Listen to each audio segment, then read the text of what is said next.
There was a name that even the strongest wolves refused to speak aloud. Not the name of a king, not the name of a warrior, and not the name of any beast born with claws sharper than memory itself. It was the name of a shadow, a whisper that moved through the ancient territories like sickness, through blood silent and sure, leaving behind nothing but cold bodies and eyes that would never close again. For 3 generations, this shadow had walked among the wolves of the Grey March. 11 Alpha Kings had fallen, 11 stone seats left empty, 11 great halls that believed their walls were strong enough, their guards sharp enough, their power absolute enough to keep death outside where it belonged. And every single one of them had been wrong. No one had ever seen him coming. No one had ever lived long enough to say they had seen him leave. The packs whispered that he was not born of any wolf mother, that he had crawled out of the dark between the stars, and that the moon herself had turned her face away the night he first drew blood. They called him the Shadow, and they were right to fear him. But this story is not about him. Not really. This story is about the one wolf who finally saw him, the one wolf that no one had ever thought to count, the one wolf who saved a king and shook the entire ancient world of the Grey March to its deepest roots. This is the story of Ren, and it will not let you rest easy once you have heard it. The village of Ember Hollow sat low in a valley where the hills rose sharp on both sides and the trees grew so thick that even midday felt like dusk. The pack that lived there was not small, but it was not one of the great ones either. And every wolf inside those borders knew exactly where they stood in the order of things. Rank was everything in the old world. Rank was something you felt in your bones before anyone ever said a word to you about it. An alpha walked into a room and the air itself changed, and your shoulders pulled down without you meaning them to, and your eyes dropped before your mind caught up with your body. A beta stood tall and certain, and when they gave a command, your legs moved before your thoughts did, because that was simply how things worked in the Grey March territories. And an omega, well, an omega was the last word in a sentence that no one ever bothered to finish because the answer was always the same, and no one felt the need to say it out loud anymore. Ren was an omega. She had known it since the morning she came of age and felt the bond of her rank settle into her like stones dropping into still water. Heavy and without fuss, just a quiet and complete sinking. She was not angry about it, and she was not broken by it, because Ren had learned very early that anger cost energy, and she did not have energy to waste on things the moon had already decided for her. She was slight in frame with dark eyes set wide apart that caught the light in a way that made people uncomfortable if she held their gaze too long. So she had learned to look slightly to the side of people's faces when she spoke, just enough to make them feel seen without feeling studied. Her hair was the color of deep earth after rain, and she kept it braided tight against her head because loose hair was one more thing to manage, and Ren did not keep anything around her that had no purpose. She lived in the lower quarter of Ember Hollow, where the huts were smaller and the cooking fires burned lower, and where the smell of the tanning pits drifted in at night when the wind turned wrong. She mended things mostly. Fur wraps and leather straps and the woven grass baskets that the elder women used to carry grain from the storehouse. Her hands were steady and her work was clean, and she did not charge more than was fair. People brought her torn things and she fixed them and they left, and they did not stay to talk. And that was the shape of her days. And she did not mind it, but the truth, the real and private truth that Ren kept folded tight inside her chest, was that she noticed everything. She noticed the way Brock the beta guard shifted his weight to his left foot when he was about to raise his voice. And she noticed the way Elder Maris always touched the side of her own jaw when she was lying about the grain count. And she noticed the way the village dogs went silent in the east quarter, a full breath before strangers crested the hill road. She did not know why she noticed these things, and she did not know what to do with them. So she kept them folded away and kept mending torn things, and kept her eyes to the side of people's faces, and kept her mouth quiet. That was how she had always lived. And she had believed fully and without question that it was how she would always live. Then one afternoon 10 years ago, everything had changed. Ren had been 16 when her mother died. Not from sickness and not from age and not from any of the things that take people gently in their sleep. Her mother had died from exhaustion, from being worked past the point where a body can recover, from being an omega in a pack where omegas were tools to be used up and thrown away when they stopped being useful. Ren had tried to warn them, had tried to tell the pack overseer that her mother needed rest, that her hands shook when she carried water, that her breathing sounded wrong at night. But no one listened to omegas when they spoke about other omegas. And so her mother had worked until her heart simply stopped, and Ren had held her in the dirt outside the tanning pits while the sun set and no one came to help. That was the night Ren learned that seeing things did not matter if no one believed you when you spoke.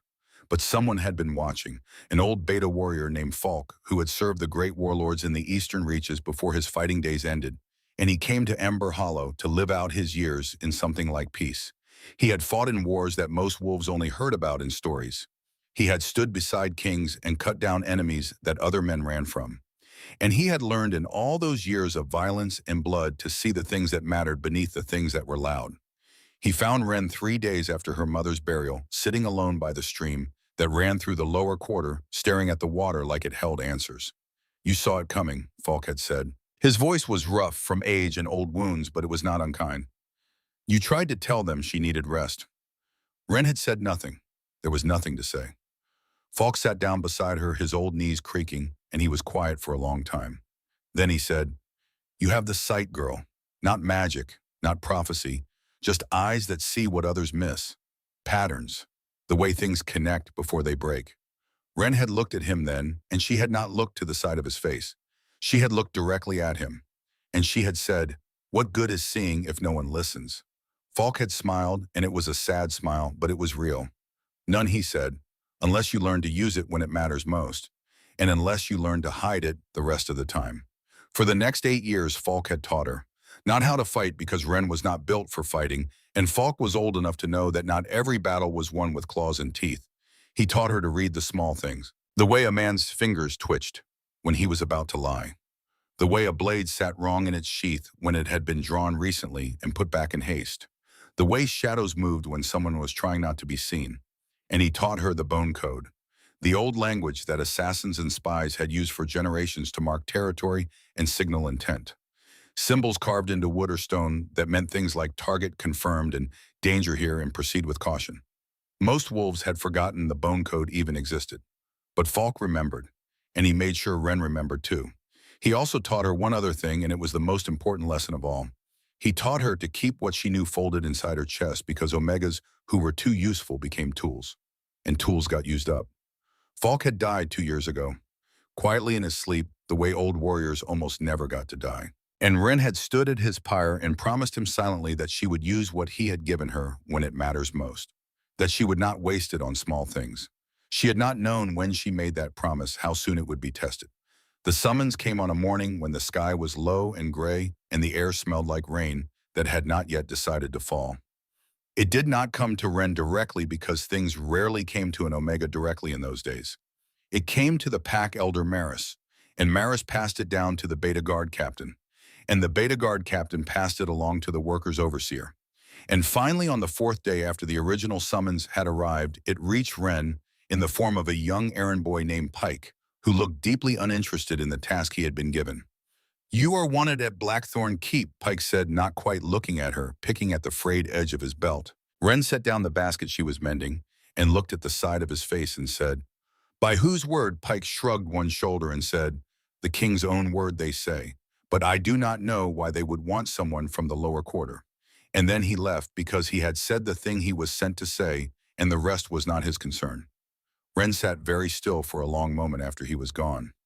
Blackthorn Keep was not just a great hall, it was the seat of the AlphaKing. And the AlphaKing was not just any king. His name was Corvus. And Corvus was the kind of name that made veteran warriors press their backs to walls when he entered a room just to have stone behind them. He was said to be fierce in the way old storms were fierce. Not loud at the start, not rushing, just building and building until you realized too late that the sky above you had gone entirely wrong.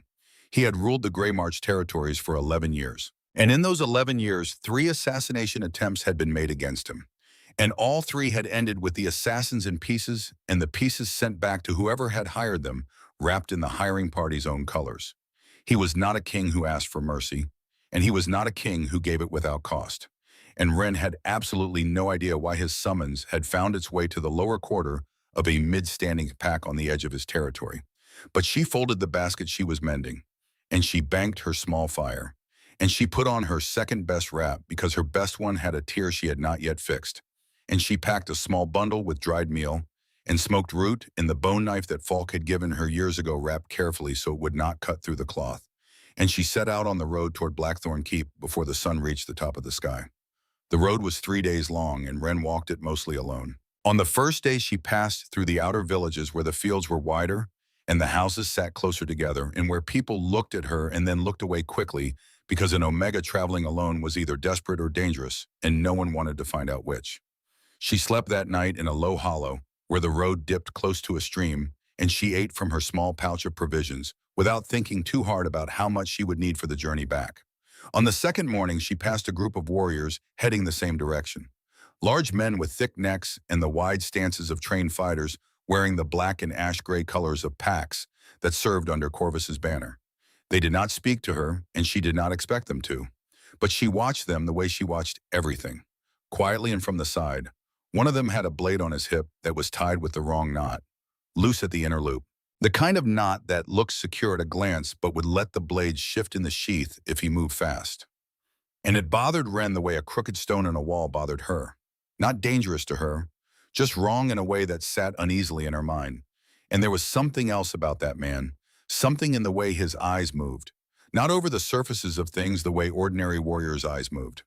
Not following the natural pull of activity and sound, but in a slow and deliberate pattern that covered the road in sections, the way a guard covers a perimeter, methodically, without lingering.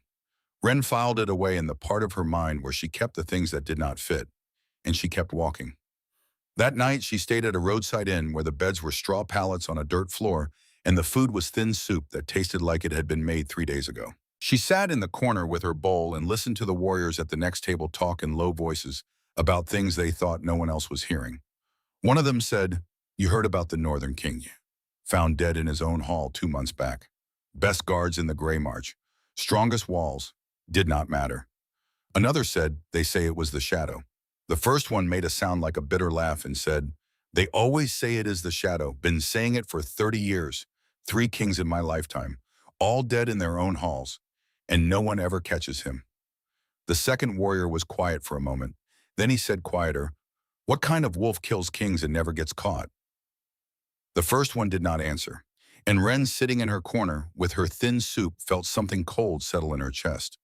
Not fear exactly, just the particular kind of tension that comes from hearing a shape you do not yet fully understand, but know you will need to. On the third day, Ren saw Blackthorn Keep for the first time.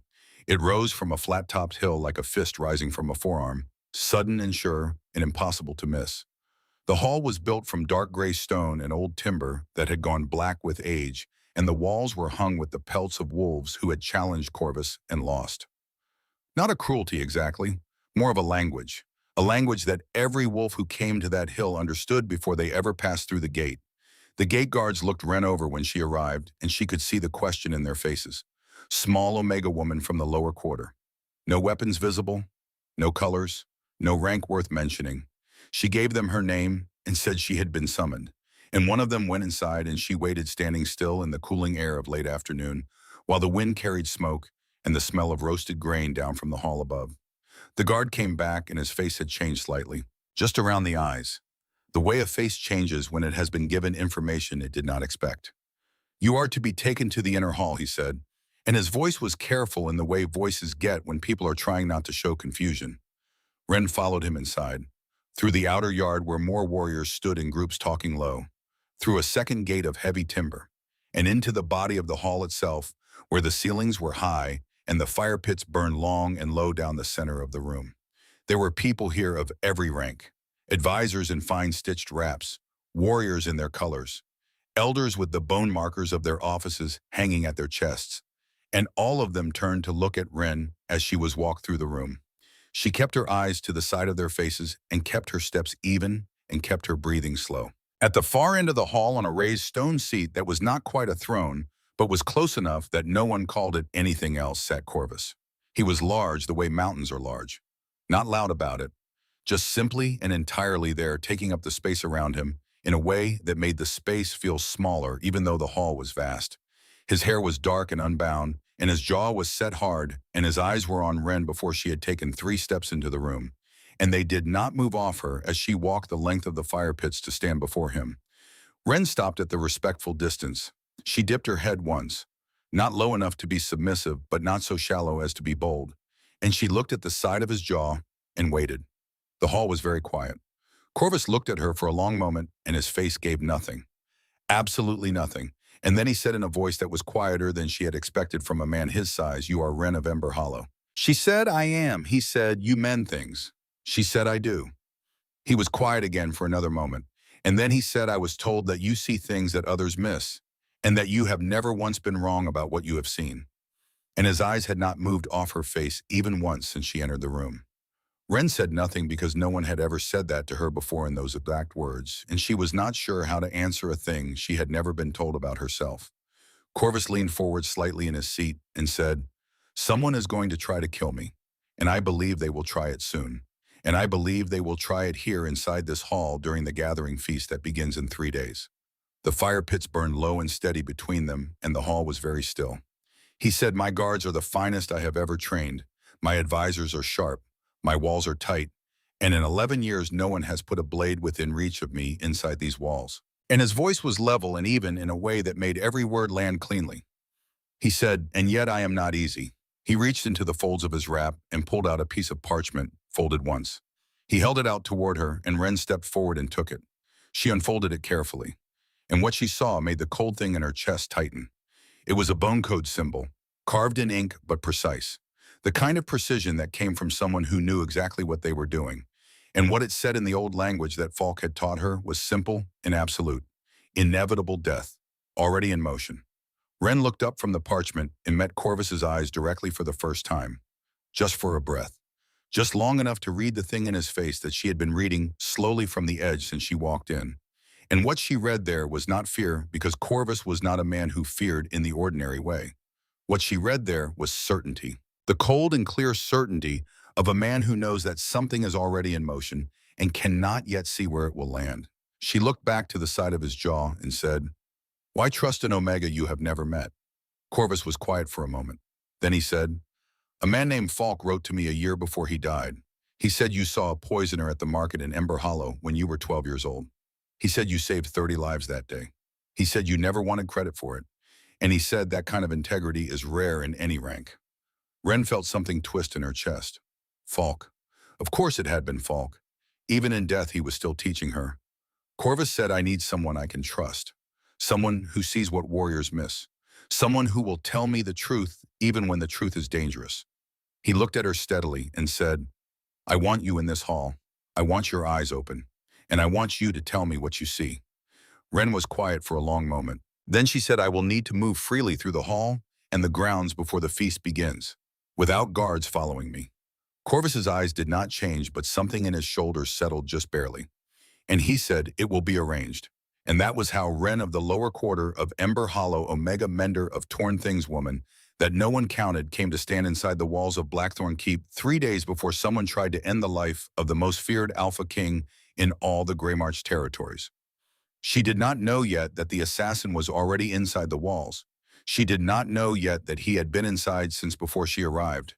And she did not know yet that the thing sleeping inside her, the thing she had always folded away and kept quiet, was not just a habit of noticing, but something older and sharper, and far more dangerous than anything she had ever let herself believe about herself. But she would know all of it before the feast fire burned down to ash.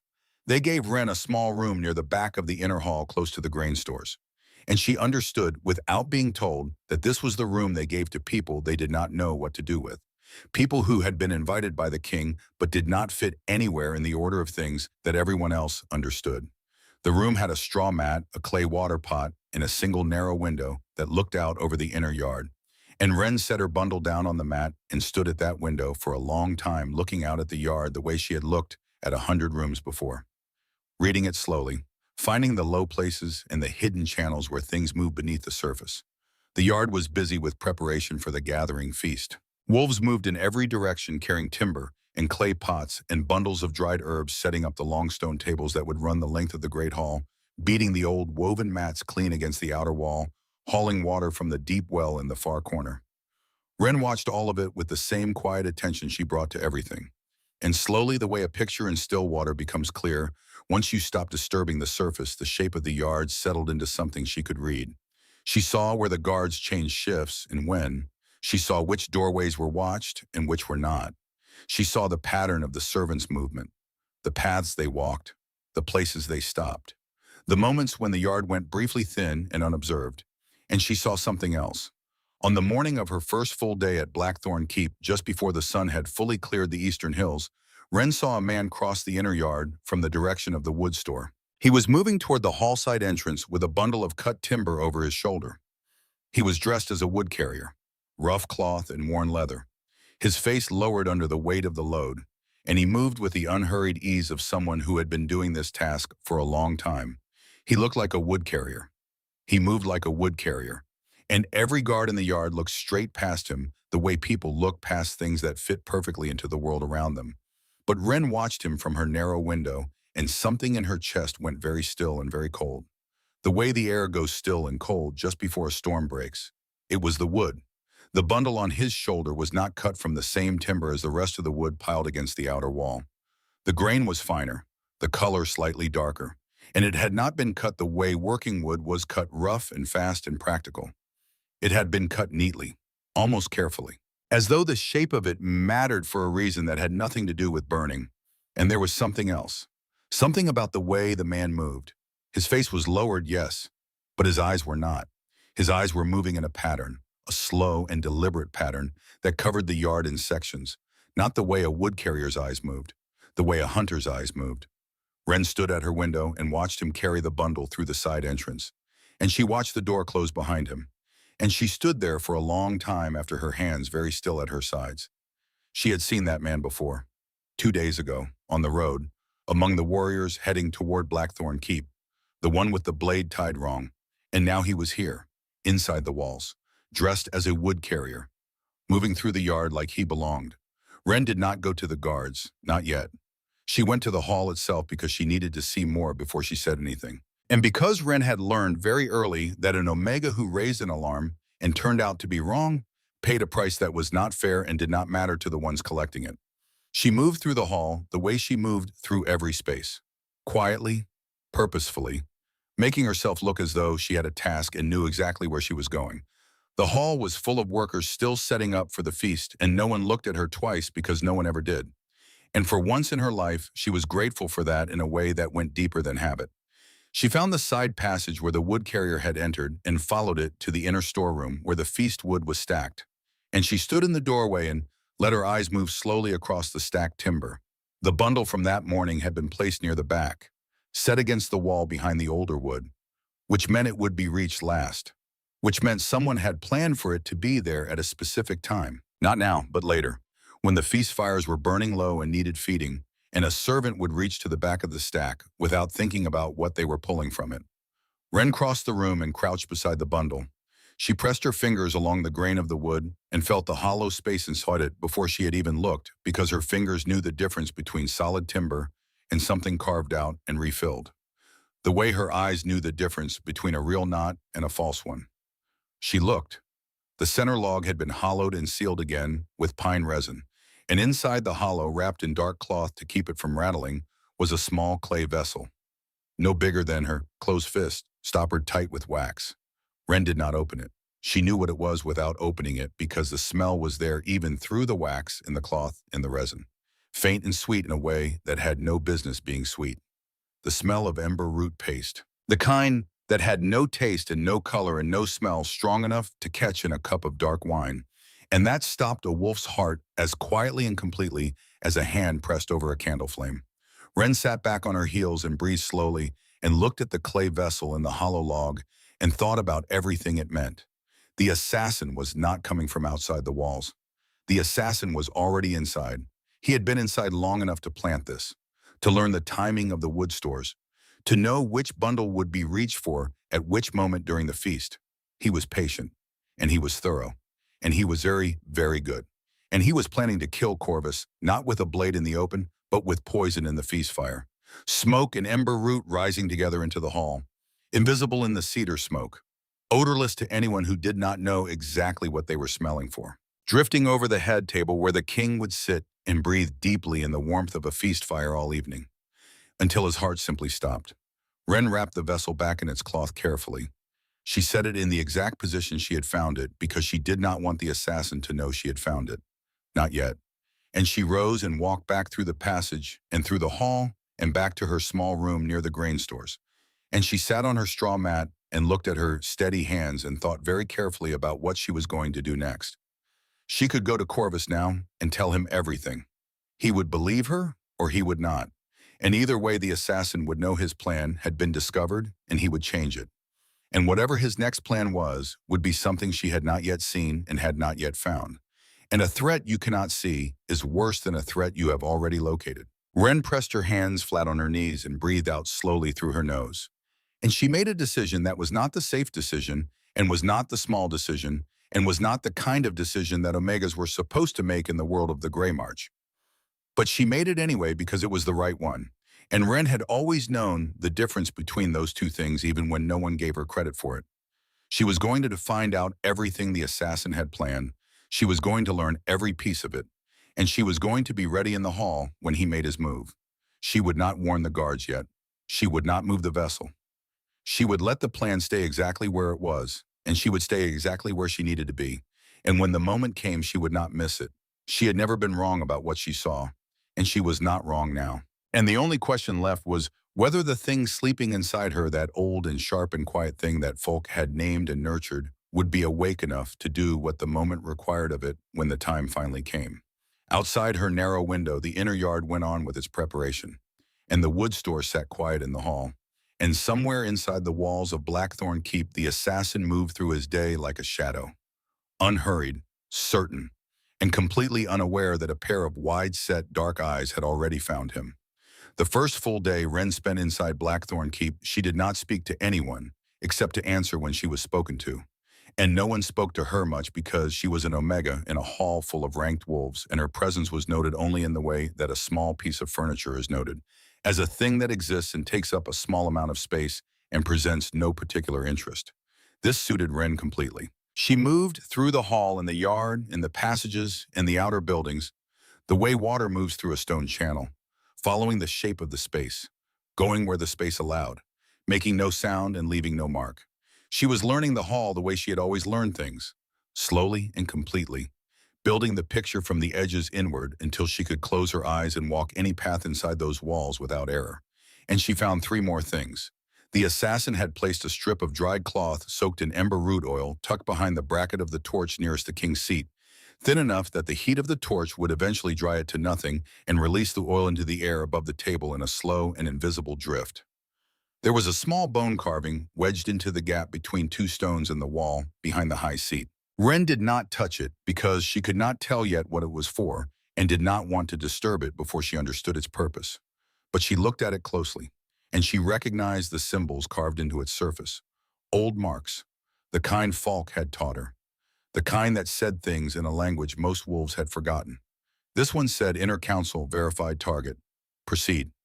And that made Wren's chest go cold in a different way, because it meant the assassin had not come alone. It meant someone inside Corvus's inner circle had confirmed that the king would be exactly where the assassin needed him to be, that the plan was sound, that it was time to move forward. There was a traitor inside Blackthorn Keep, and Wren did not yet know who. The third thing she found was another clay vessel, smaller than the first, set into the hollow of a split timber in the wall of the outer passage that led from the kitchen to the feast hall, stoppered the same way, smelling the same way, placed so that anyone brushing past it in the narrow passage would not notice they had cracked the wax seal and released what was inside into the air of the corridor. The assassin was not relying on one plan. He had layered them one inside the other, the way a careful hunter layers traps along a game trail, so that if the animal avoids the first, it meets the second, and if it avoids the second, it meets the third. He was thorough in a way that made Wren's chest tighten, not with fear exactly, but with the particular kind of tension that comes from recognizing something very skilled and very dangerous and knowing that you are the only thing standing between it and the thing it is aimed at. 2 days until the feast, and Wren had work to do. Wren watched the wood carrier again on the second morning, and this time she was positioned better, standing near the grain store entrance with a basket she had borrowed from a kitchen worker, looking like exactly what she appeared to be. An Omega doing a small task in the vicinity of a busy yard. He crossed the yard at the same hour, carrying an empty sack this time, heading toward the outer building where the dry goods were stored. And as he passed within a few body lengths of her, Wren kept her face completely empty and her eyes aimed just past him. And she read him in the time it took him to cross her line of sight. His face was plain, The kind of face that was designed, she understood now, to be forgotten the moment you stopped looking at it. Middle height, middle build, nothing remarkable, nothing that would catch in memory. His eyes were pale and set close, and they moved in that same deliberate pattern she had noticed before. Not over the surfaces of things, not following the natural pull of activity and sound, but covering the yard in sections, methodically, the way a guard covers a perimeter, the way a predator maps terrain. He did not look at people. He looked at positions. He looked at angles. He was reading the yard the same way Wren read it, and the understanding of that settled into her chest like a cold stone finding the bottom of a deep well. He was good. He was very good. And she was certain of it now, the one who had placed everything she had found, and probably other things she had not found yet. He had been doing all of it in plain sight of guards and workers and advisors, and not one of them had seen anything but a plain-faced supply worker doing an ordinary task. Wren stood very still with her borrowed basket and watched him disappear into the dry goods building. And she thought about the hollow log and the torch bracket and the passage vessel and the bone carving that said someone in the inner council had betrayed their king. And she thought about how many layers this man had built into his plan, how patient he had been, how certain. And she thought about the fact that he had no idea she existed. That to him, if he had noticed her at all, she was nothing, invisible, an omega. The last word in a sentence no one bothered to finish. And for the first time in her life, Wren was grateful for her rank in a way that had nothing to do with acceptance and everything to do with survival. Because her invisibility was the only advantage she had, and she could not afford to waste it. On the second afternoon, Wren went to Corvus. She asked to speak to him privately, and the advisor who received the request, a sharp-eyed woman named Sable, looked at Wren with a very particular kind of expression, the kind that said what it meant without saying it aloud, which was that Omega women from lower quarter packs did not typically request private audiences with the AlphaKing, but Wren had been summoned by Corvus himself, and whatever reason he had for summoning her had been enough to bring her to Blackthorn Keep. So Sable went inside and came back with a different expression. And she led Wren to a smaller inner room where Corvus was sitting alone with a clay cup and a skin of dark water, and the look of a man who had not slept well in several days. He looked up when Wren entered, and his eyes were sharp even through the tiredness in them. Wren crossed the room and stood before him, and she said clearly and without decoration, "The plan to kill you is already inside these walls. It has been inside since before I arrived, and the man running it is registered in your hall under a false name from the eastern supply villages." Corvus was very still. Wren continued, and she told him about the hollow log and the ember root vessel, about the torch bracket and the passage and the bone carving she had found wedged between the stones behind his seat. She described the wood carrier in the yard, his height and build and pale, close-set eyes, and the way those eyes moved in sections across the perimeter, and she described the layering of the plan, the way it was designed to catch him even if one part failed, and she told him all of it in the same even voice she used to tell people the cost of mending a fur wrap. Corvus did not speak until she was finished. Then he was quiet for a moment more, and then he said, "How certain are you?" Wren said completely. He looked at her for a long time, and she let him look because she understood that he was not doubting her. He was measuring the shape of what she had just given him and finding the edges of it. Then he said, "What do you need?" And the fact that he said that and not any of the other things he could have said told Wren everything she needed to know about the kind of man he was underneath the feared name in the stone seat. She said, "I need you to do nothing different. Nothing in the hall changes. No guard moves, no arrangement shifts. No one in your court knows what I have told you except you." Corvus raised one dark eyebrow just slightly. Wren said, "If the assassin sees any change, he adjusts, and the next plan he makes will be one I have not found yet." Corvus looked at his clay cup, then back at her, and he said, "You want to let him run his plan so that you can meet it?" Wren said, "Yes." He said, "And what happens at the feast when the moment comes?" Wren said, "I will be there." And she held his gaze directly for the first time, not to the side of his jaw, but straight into those tired amber eyes. And she said, "Trust me." The room was quiet for a long moment after that, and then Corvus said, "The bone carving.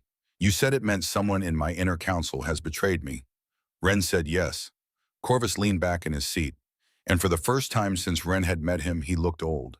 Not in years, but in the weight of years. The way a stone looks old when it has been holding up a wall for too long. He said, "There are 5 in my inner council. Hadrian, my trade master. Rorik, my head warrior.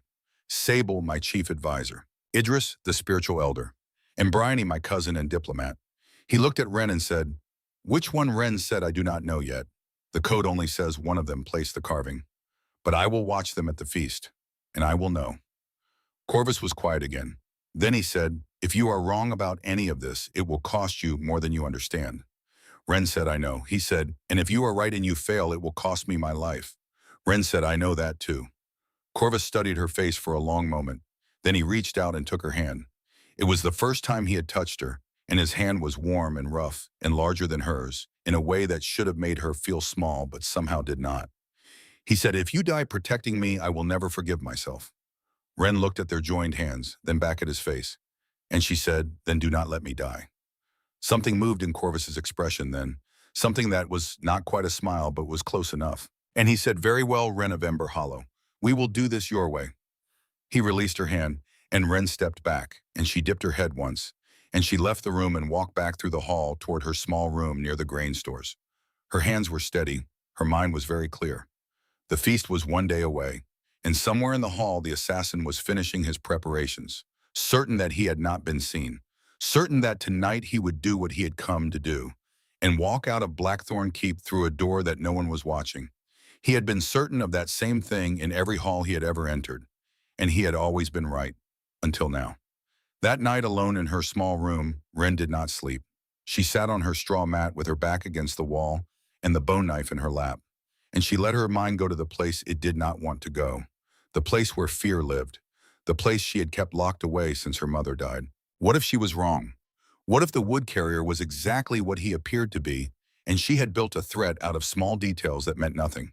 What if she spoke, and Corvus acted, and the assassin was someone else entirely, and Ren had wasted the king's trust on her own paranoia?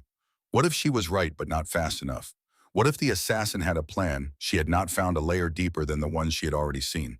What if she failed, and Corvus died, and the last thing he thought before the poison stopped his heart was that he had been a fool to trust in Omega? Ren pressed her hands flat on her knees and breathed slowly through her nose. And she heard Falk's voice in her head, not a memory exactly, just the echo of 1,000 lessons distilled into one certainty. You were never helpless, Ren. You always saw. You just did not trust yourself. Trust yourself now. Ren opened her eyes, and she looked at the bone knife in her lap. And she thought about her mother who had died soon because no one listened when she spoke.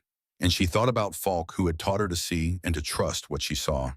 And she thought about Corvus who had looked at her across that small room and said, "Trust me," and had not flinched when she said the same thing back to him. And she made herself a promise. The same promise she had made at Falk's pyre 2 years ago. She would not waste this. She would not fail. And when the moment came, she would be ready. Outside her narrow window, the moon was rising, and the inner yard was quiet. And somewhere in the darkness, the assassin slept the sleep of the certain, of the patient, of the one who had never once been stopped. But Ren did not sleep, and she would not sleep until this was finished. The third day was the longest day Ren had ever lived.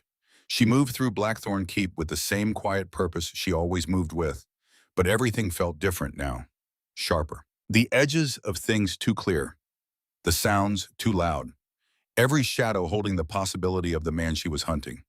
She checked each of the assassin's traps one final time. The hollow log was still in the wood store, sitting exactly where she had found it. The cloth strip was still behind the torch bracket. The vessel was still in the passage wall. The bone carving was still wedged between the stones. Everything was exactly where it had been, and everything was waiting for the moment its maker had chosen for it. And Ren was waiting too, in her own way, with her borrowed basket and her plain face and her wide dark eyes that missed nothing. She saw the wood carrier 3 more times that day. Once in the morning crossing the yard with a load of clay pots. Once at midday standing near the well, talking to another worker in low tones. And once in the late afternoon walking the perimeter of the outer wall in a pattern that looked casual but was not. Each time Ren made herself invisible. She folded herself into the background the way she had been doing her entire life. And each time the assassin's eyes passed over her without catching, without holding. Because to him she was nothing. But Ren saw him, and she was learning him. The way he moved, the rhythm of his breath, the small tells in his posture that said when he was relaxed and when he was not. She was building a map of him in her mind, so that when the time came, she would know where he would be before he got there. Late in the afternoon, Ren saw something that made her entire body go cold. She was standing near the entrance to the kitchens, watching the preparations for the feast. And across the yard near the stables, she saw the wood carrier speaking to a man in fine robes. One of the inner council, and even from a distance, Ren could see the tension in both their bodies. The way they stood close but not too close. The way their eyes did not quite meet. The language of conspiracy written in the space between them. The man in fine robes was Hadrian, the trade master. Middle-aged and nervous in the way that men who have something to hide are always nervous. He had the look of someone who had made a choice he could not unmake and was trying very hard to convince himself it had been the right one. Hadrian said something low and quick, and the wood carrier nodded once.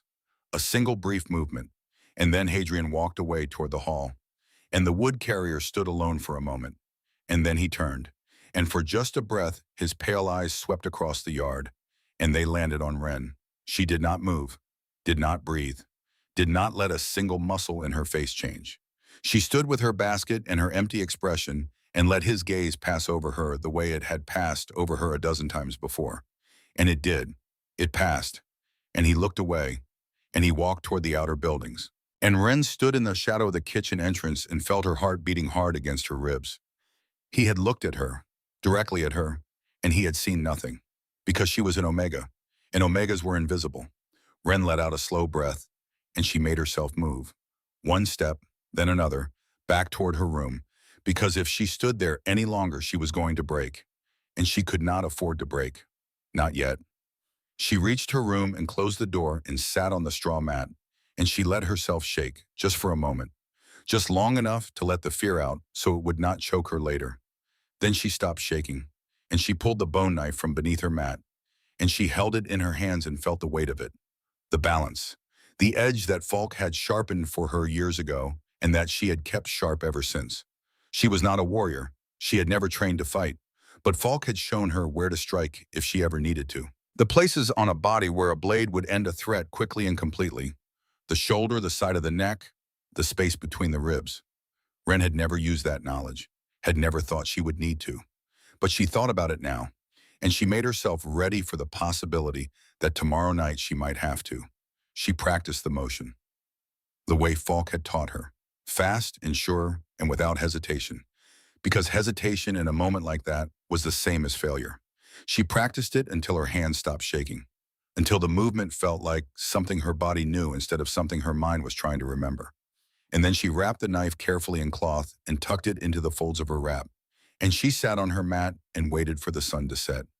The gathering feast would begin at sundown, and Ren would be ready. But first there was one more thing she needed to do. She waited until the yard outside her window had gone quiet, until the last of the workers had finished their tasks and gone to prepare themselves for the feast. And then she slipped out of her room and moved through the darkening halls of Blackthorn Keep.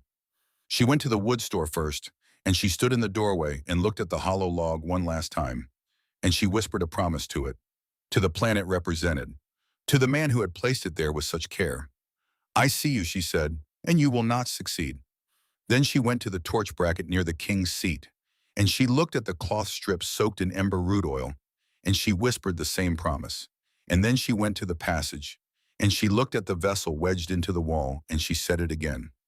"I see you." She did not touch anything, did not move anything, because the plan had to stay exactly where it was, but she needed to say it, needed to speak the thing that no one else could speak, because silence was what had always made her invisible. And invisibility was her weapon now, but it would not always be. When this was over, when Corvus was safe and the assassin was stopped, Ren would speak, and people would listen, because she would have earned the right to be heard. But not yet, not tonight. Tonight she would be silent, and she would be invisible, and she would use both of those things to do what no warrior in Blackthorn Keep had been able to do. She would save the king. Ren returned to her room as the sun touched the western hills, and she changed into the plain feast clothes she had brought with her. Simple cloth, nothing fine, nothing that would draw attention, and she tucked the bone knife into her wrap where it would not be seen but could be reached in a single motion. And then she stood at her window and watched the yard fill with guests, alphas and betas from every corner of the Grey March territories, all of them dressed in their finest colors, all of them carrying the energy of wolves who had traveled far to be seen in a powerful place. The torches were being lit, the fire pits were blazing, and the smell of roasted meat and dark berry wine was beginning to drift through the hall. It was beginning. Wren left her room and walked through the passages toward the great hall. And as she walked, she felt the weight of the knife against her ribs. And she felt the weight of everything that was about to happen. And she felt the fear that lived in the back of her throat like a stone she could not swallow. But she did not stop walking. And she did not turn back. Because this was the moment Falk had been preparing her for.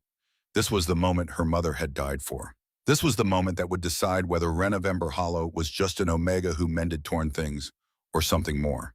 She reached the entrance to the great hall, and she stepped inside. And the noise and the light and the heat of it washed over her like a wave. The hall was alive, every corner bright with firelight, every surface warm with the heat of too many bodies in a large space. The long stone tables were filled with wolves eating and drinking and laughing. And at the head of the central table, sitting on his raised stone seat, was Corvus. He looked exactly as he always looked in that seat, broad and still and faintly remote, his amber eyes making their slow rounds of the room. And he did not look at Wren, not once, because they had agreed he would not. Because a king's eyes on an Omega across a feast hall was the kind of small, strange thing that a careful man would notice.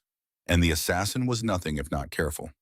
Wren moved along the edge of the hall toward the passage entrance, and she picked up a water jug from a side table, and she positioned herself where she could see the whole room, where she could track the wood carriers making their trips to the store, where she could watch the inner council members at their places near the king, where she could see everything that mattered. And then she waited. The feast moved through its first hour the way great feasts always did, food and drink and the warm rising noise of many wolves talking at once. The particular music of a hall full of people who were well-fed and well-warmed and felt safe and important. Wren stood with her water jug and watched, and she counted.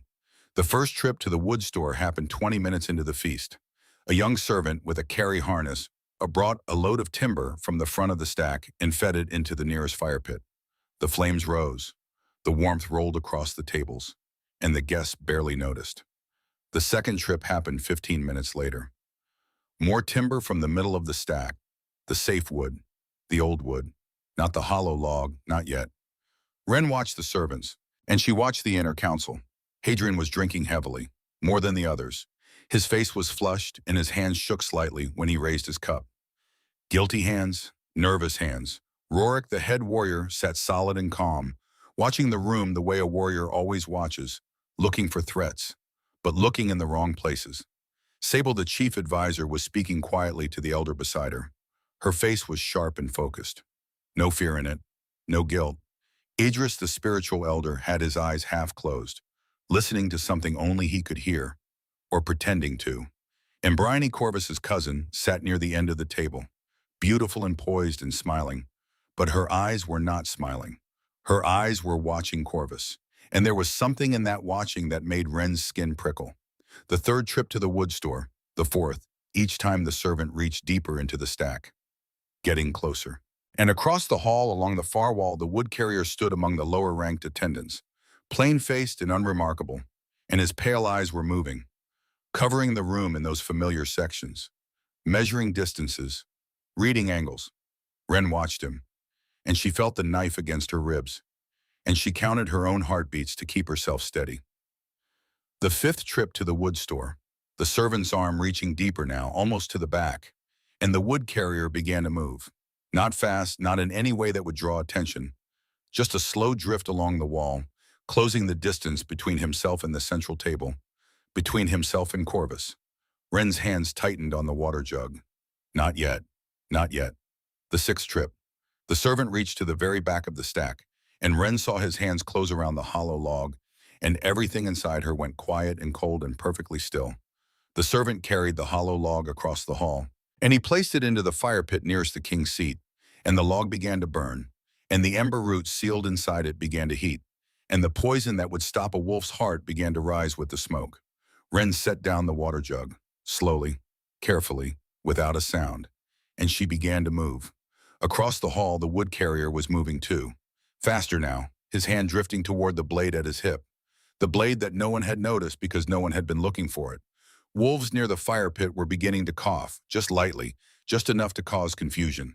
And in that confusion, in that moment when every eye in the hall turned toward the fire, the assassin made his move. He cut through the crowd like water through stone, smooth and fast and certain. His blade was in his hand, and Corvus's back was to him, and the distance between them was closing. 5 body lengths. 4. 3. And Ren was moving too, faster than she had ever moved in her life, cutting through the crowd from the other side, her hand finding the knife in her wrap, her eyes locked on the pale-eyed man who had killed 11 kings and thought he would kill one more. 2 body lengths. The assassin raised his blade, and Ren closed the final distance between them. She did not shout, did not warn him, did not give him a single moment to turn or adjust or understand that he had been seen. She drove the bone knife into his back with every ounce of strength she possessed, just below the right shoulder, just where Falk had taught her, the place where the blade would slip between the ribs and find the lung and end the threat cleanly and completely. The assassin made a sound, short and airless, exactly the sound Ren had been told to expect, and he began to fall. Ren went down with him, her hand still on the knife, controlling the fall so it would not crash into the table or knock a cup to the floor or make any sound louder than the chaos of a feast in full voice. She brought him to the cold stone floor, and she held him there, her knees on the stone, her hands steady on the blade, her face completely clear, and she looked at his pale, close-set eyes, and he looked at hers. And neither of them said anything, because there was nothing to say, and the time for saying things was not this moment. Ren watched his eyes go from sharp to clouded to distant, and she held her position. And the feast went on around them for 3 full breaths before anyone at the nearest table happened to look down and see what was there. Then the sound went through the hall the way sounds like that always go, fast and in every direction at once, and the feast broke apart into standing wolves and drawn blades and the hard voices of guards pushing through the crowd, and Ren stayed exactly where she was, on the cold stone floor of the great hall of Blackthorn Keep, with the water jug sitting on the table above her, and the knife in her steady hand, and the assassin who had never once been seen lying on the floor before her. Seen at last, stopped at last, by the one wolf in all the Grey March that no one had ever thought to count. The guards reached Ren within moments, large men with hard faces and hands that knew how to control a threat. They pulled her to her feet with more force than was necessary, and they pulled the knife from her grip, and they held her between 2 broad bodies while the hall erupted into chaos around them. Ren let them hold her. She had expected this. And Omega crouched over a bleeding man on the floor of the king's feast hall was not a picture that invited careful handling, and she understood that the guards were doing what guards always did when something went wrong. They were securing the threat first and asking questions later. But she was not afraid. Her hands were steady, her breathing was calm, and her eyes were already moving past the guards who held her, tracking across the hall to find Corvus. He was standing at the head of the central table. He had risen when the sound went through the room, and now he stood looking at the floor where the assassin lay, and his face was the same unreadable stone it always was. But his eyes were moving, reading the room in those slow amber sweeps, taking in the positions of his guards, the placement of his guests, the body on the floor, and the woman held between his 2 largest warriors. And he was very still, in the way that powerful things go very still when they are processing something important. One of the senior guards, a wide-shouldered beta named Rorik, who had been with Corvus for 9 of his 11 years of rule, crouched beside the assassin. He checked the wound, then he checked the man's face. Then he reached inside the man's clothing with the careful precision of someone who knew exactly what he was looking for. And what he found there made him go very still for a moment before he rose and turned to Corvus. "My king," Rorik said, and his voice carried across the hall in the sudden quiet that had fallen after the chaos. "This man carries 3 more blades in a sealed vessel of ember root paste, and he is not on any supply roster I have ever signed." The hall was very quiet by then, the kind of quiet that comes after chaos when everyone is still standing and still breathing fast, but the noise has gone out of the room like air from a punctured skin. Rorik looked at Ren, then back at Corvus, and he said in a voice that was flat and strange. She stopped him. Corvus walked the length of the hall. He did not hurry and he did not slow. He simply walked it the way he walked every space, as though the space belonged to him and had always belonged to him. And the crowd parted ahead of him and stayed parted behind him, and everyone watched him come. He stopped in front of Ren, and the 2 guards holding her looked at him. And he looked back at them with those amber eyes, and they released her arms and stepped aside.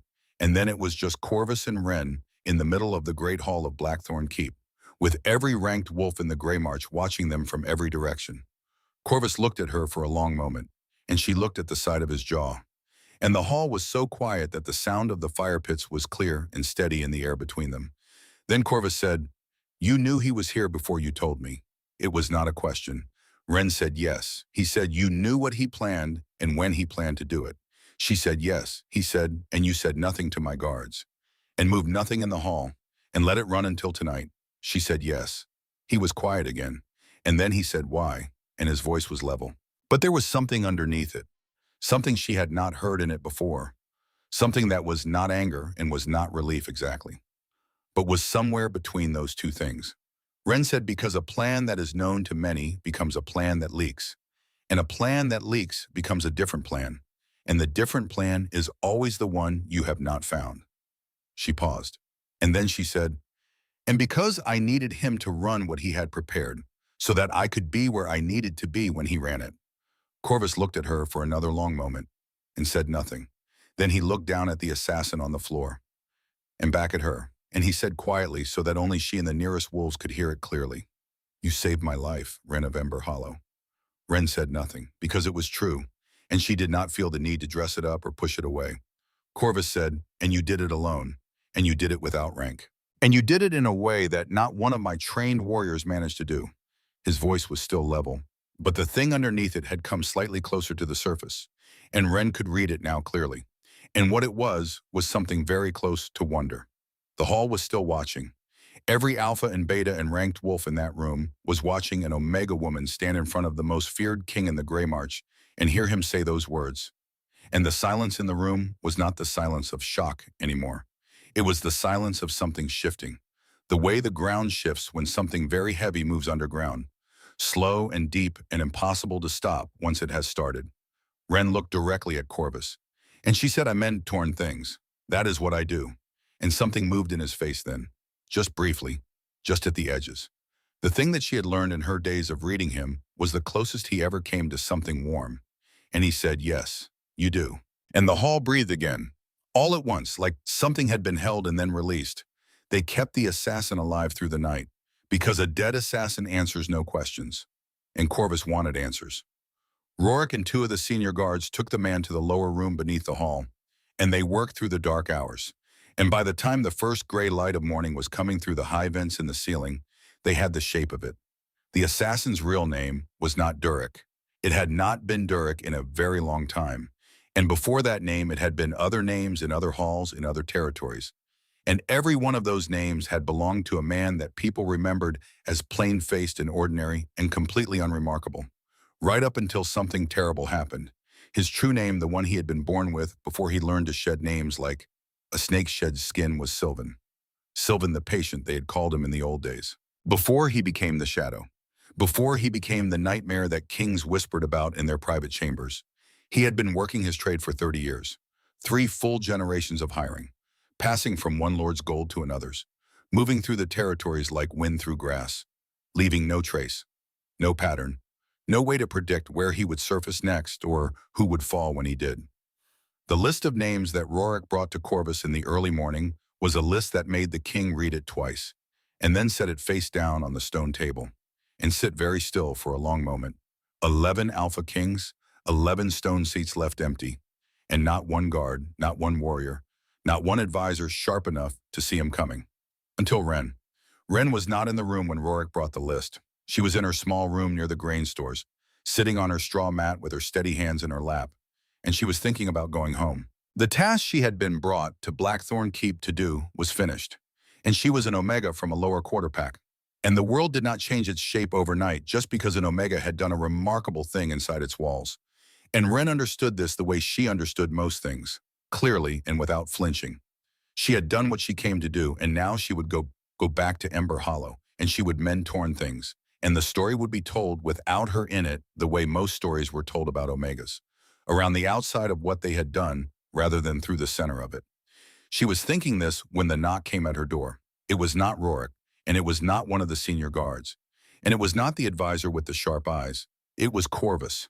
He stood in the doorway of her small room near the grain stores in the plain morning light, without any of the trappings of rank that he wore in the hall. Just a large and tired man with dark unbound hair and amber eyes that were still sharp even through the long night they had kept. He looked at the small room, and at the straw mat, and at the plain cloth of her wrap, and at her steady hands in her lap. And he said, "May I come in?" And his voice was quiet, the way it had been quiet in the inner room 3 days ago, without the weight of the hall behind it. Wren said yes, and he came in, and he sat on the grain sack against the wall because the room had no second seat. And Wren looked at the side of his jaw and waited. He said, "The man who hired Sylvan is one of my own inner council." He said it simply, without decoration, the way Wren had told him about the hollow log and the torch bracket 3 days ago. Just the shape of the thing, clean and complete. Wren said, "I know."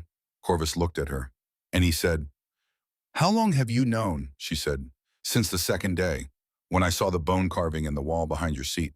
And she told him what the carving was, a signal marker, a small sign cut in a code she had learned as a child from an old wolf in Ember Hollow who had once served a great warlord in the Eastern Territories, and who had passed the time of his retirement teaching a quiet Omega girl the things he had learned about how shadows communicated with the people who hired them. Corvus listened, and he said nothing until she was finished.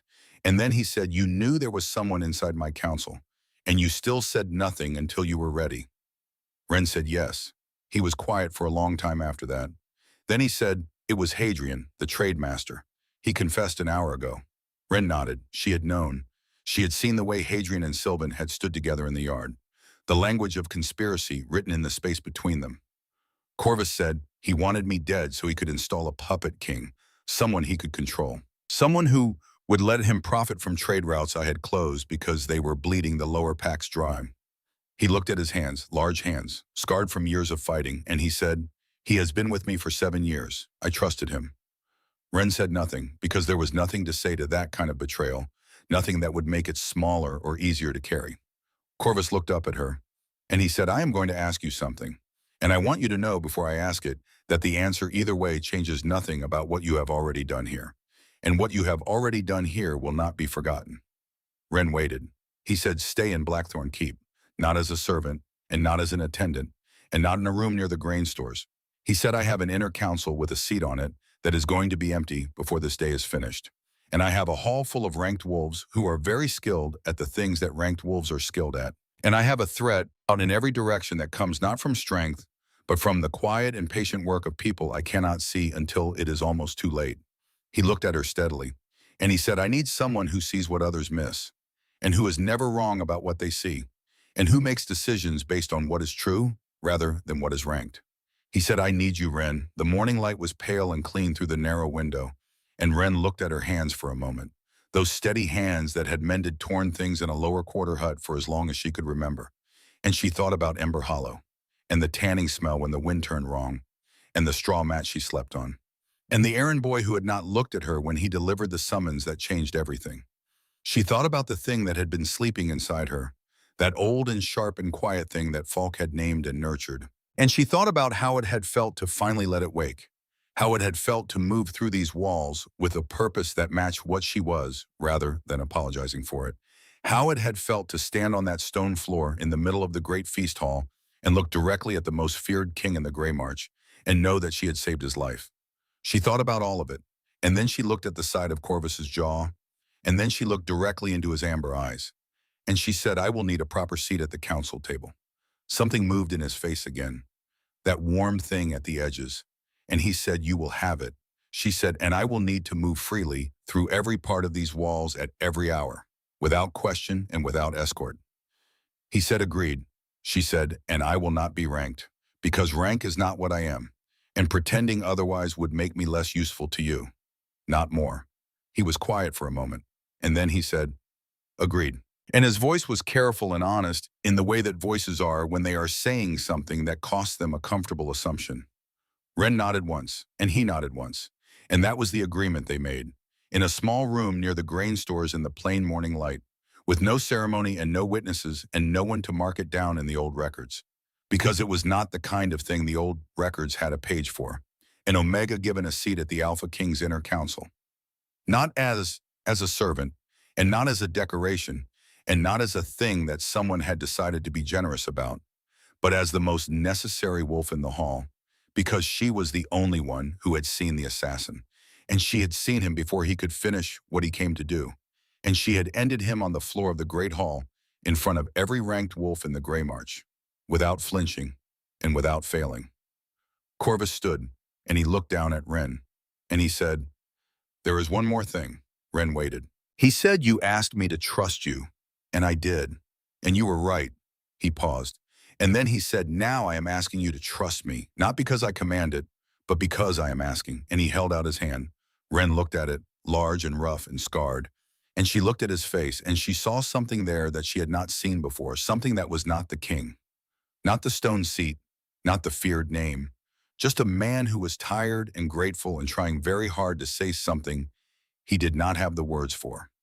She took his hand, and he helped her to her feet, and they stood there in the small room, and the light came through the window.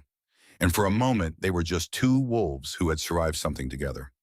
Then Corvus said, "Stay close, Ren of Ember Hollow, because I have a feeling this is only the beginning." And Ren said, "I will," and she meant it. The public assembly happened at midday in the Great Hall, with every pack that owed allegiance to Corvus in attendance, and every wolf who had been at the feast the night before, and many who had not been there but had heard what happened and wanted to see the Omega who had saved the king. The hall was packed, standing room only, and the noise was a low rumble like distant thunder. Anticipation and confusion and the particular energy of a crowd that knows something important is about to happen but does not yet know what.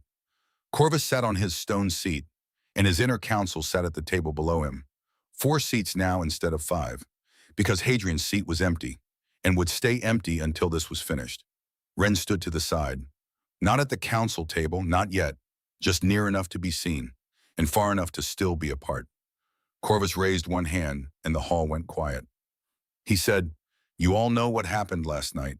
An assassin entered this hall during the gathering feast.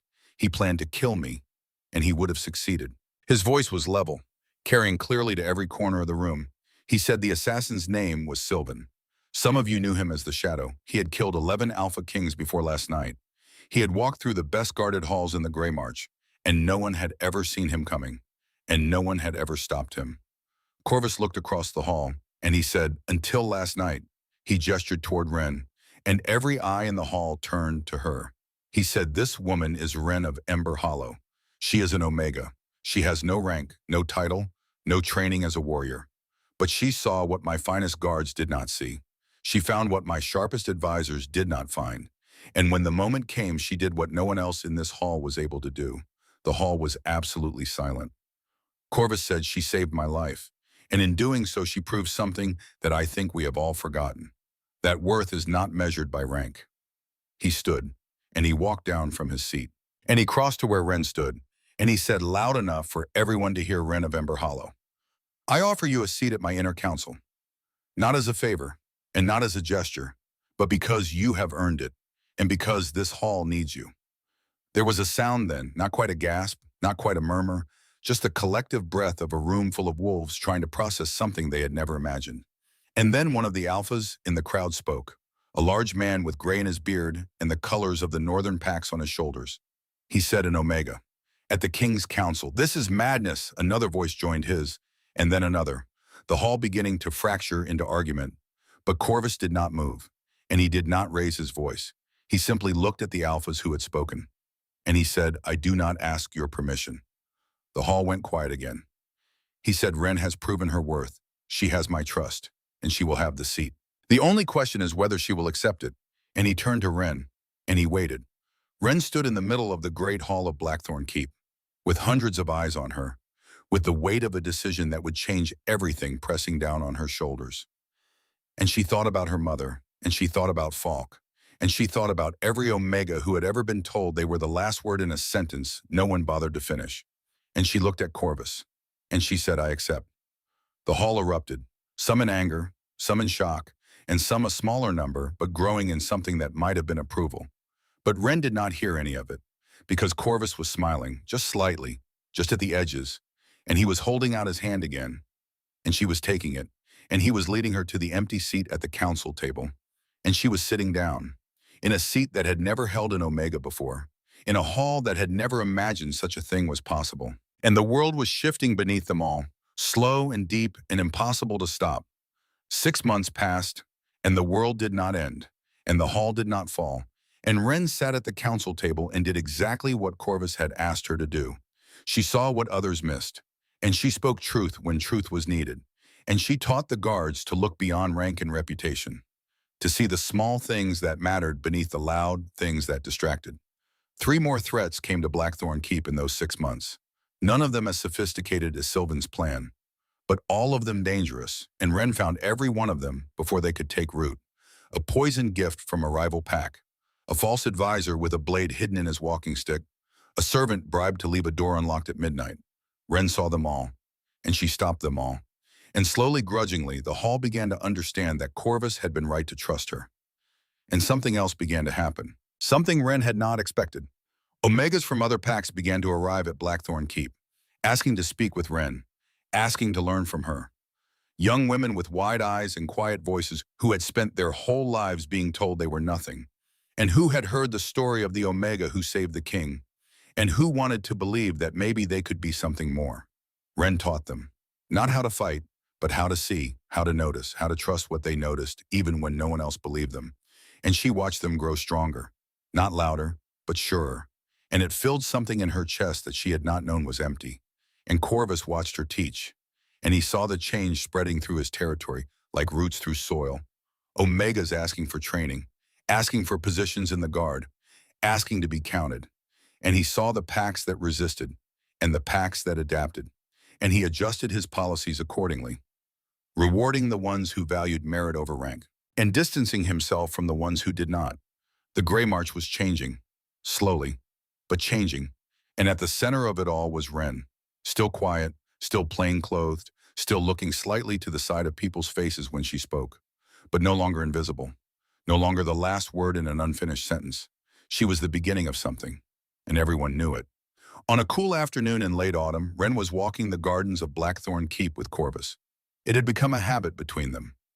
Once a week after the council meetings, they would walk the grounds together, and they would talk, not about policy or threats or the business of ruling, just about small things. The turning of the seasons, the old stories their teachers had told them, the shape of clouds on the horizon. Corvus said, "Any regrets leaving Ember Hollow?" Wren thought about it, and she said, "I go back twice a month, to teach, to show the young Omegas there that they are not powerless." She paused, and she said, "But no regrets." Corvus smiled, and he said, "You have changed the Grey March, Wren. Omegas are enrolling in guard training now. 3 other packs have offered council seats to Omegas in the last 2 months." Wren said, "Good. Rank should not define worth." They walked in silence for a moment, and then Corvus said quietly, "I am glad you stayed." Wren looked at him, and she saw something in his face that she had been seeing more and more in recent months. Something that was not just gratitude, not just respect, but something warmer, something that made her chest tighten in a way that had nothing to do with fear. She said, "I am glad I stayed too." Corvus stopped walking, and he turned to face her. And he said, "I have been meaning to ask you something, for weeks now, but I have not known how." Wren waited. He said, "That night, when I offered you the council seat, you said you would not be ranked. That rank was not what you were."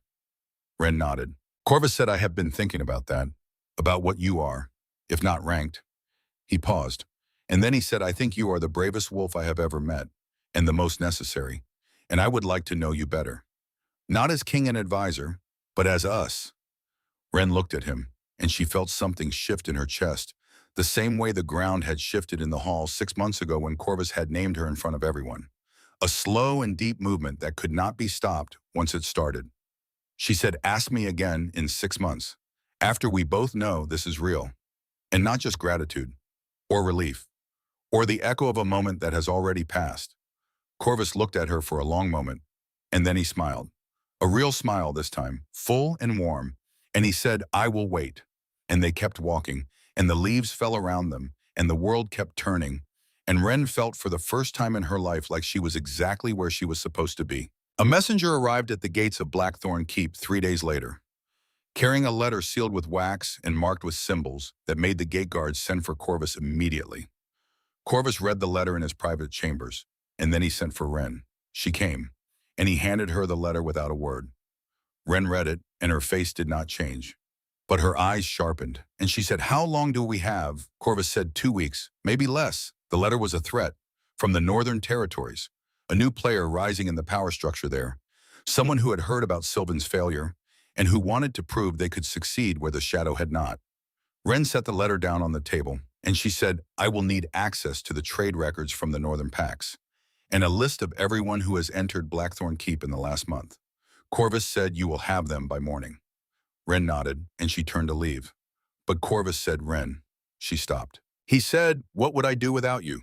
And Ren looked back at him, and she said, "You will never have to find out." And she meant it, because this was her place now, not Ember Hollow, not the lower quarter, here, at Corvus's side, seeing what others missed, stopping what others could not stop, being the thing that no one had ever expected her to be, essential. And the moon kept turning, and the fires kept burning, and Blackthorn Keep stood strong on its hill, protected not just by warriors and walls and the strength of its king, but by a quiet woman with steady hands and eyes that saw everything. And the Grey March would never be the same. They would tell Ren's story for generations after, in every pack that owed allegiance to Corvus, and in packs that did not, and in territories so far from Blackthorn Keep that the name of the place had never been heard before. They would tell it the way the oldest and truest stories are told, not as a lesson and not as a warning exactly, but as a thing that happened and mattered and refused to be made smaller by the telling. They would say that the most feared AlphaKing in the ancient lands of the Grey March had been saved not by his warriors and not by his walls, but by an Omega from the lower quarter, a woman with plain cloth and braided hair and wide dark eyes and hands that were always steady, who had seen what no one else could see and done what no one else had done. Ren of Ember Hollow, the Omega who saw the assassin, the wolf who saved a king, the one that no one had counted until the night it cost everything not to. And all across the Grey March in lower quarters and small villages and quiet huts where Omegas mended torn things and kept their eyes down, young women were hearing her story, and they were looking up, and they were beginning to believe that maybe they could be more than the last word in an unfinished sentence. They could be the beginning. This is the story of Ren, the Omega who stopped the Shadow, the woman who changed the Grey March, the one who proved that invisibility could be a weapon, and that the last word in a sentence could become the first word of something new. And it will not let you rest easy now that you have heard it, because it asks a question that every person must answer for themselves. What would you do if you saw what others missed? Would you speak? Would you act? Would you risk everything to do what was right, even when the world told you that you were nothing? Ren answered that question on a stone floor in a great hall, with a knife in her steady hand and a king's life hanging in the balance. And her answer changed everything. What will yours be?